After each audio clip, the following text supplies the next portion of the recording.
Protein yes, మనిషికి కావాల్సిన ముఖ్యమైన సీరియల్స్లో పిండి పదార్థాలు అంటే కార్బోహైడ్రేట్స్, ప్రోటీన్స్ అంటే మాంసకృతులు, ఫ్యాట్స్ అంటే కొవ్వులు, వీటిని మనం ప్రిన్సిపల్ న్యూట్రియంట్స్ అంటాం.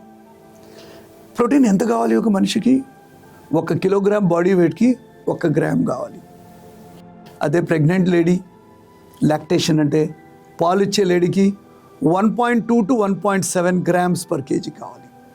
అంటే అదనంగా కొద్దిపాటి ప్రోటీన్ కావాలి.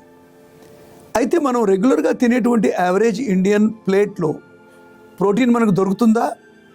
దొరకకపోవచ్చు, ముఖ్యంగా వెజిటేరియన్స్కి.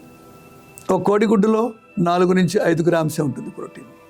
మీరు 100 గ్రాముల మీట్ తీసుకుంటే మాంసం, దాంట్లో ఓన్లీ 25-28 గ్రామ్సే ఉంటుంది. అయితే నేను ఇప్పుడు 69 కిలోస్, నాకు 69 grams of protein minimum everyday కావాలి. దానికి నేను చాలా పాల పదార్థాలు తీసుకోవాలి, గుడ్లు తినాలి, మాంసం తినాలి. సో అందరి క్వశ్చన్ కరెక్టే, ప్రోటీన్ మనకు సరిగ్గా దొరుకుతుందా? దొరకదు. కాకపోతే ప్రోటీన్ని ఫస్ట్ మీరు డైట్ని ఇంప్లిమెంట్ చేయాలి. అంటే ఆహారం ద్వారా ప్రోటీన్ మీరు పెంచుకోవాలి. ఒక నాన్ వెజిటేరియన్కి ప్రోటీన్ ఎక్కడ వస్తుంది? గుడ్లు, పాలు, మాంసము, చేపలు, నాటుకోడి, పప్పులు అంటే వెజిటేరియన్ సోర్సెస్ నుంచి కూడా వస్తుంది.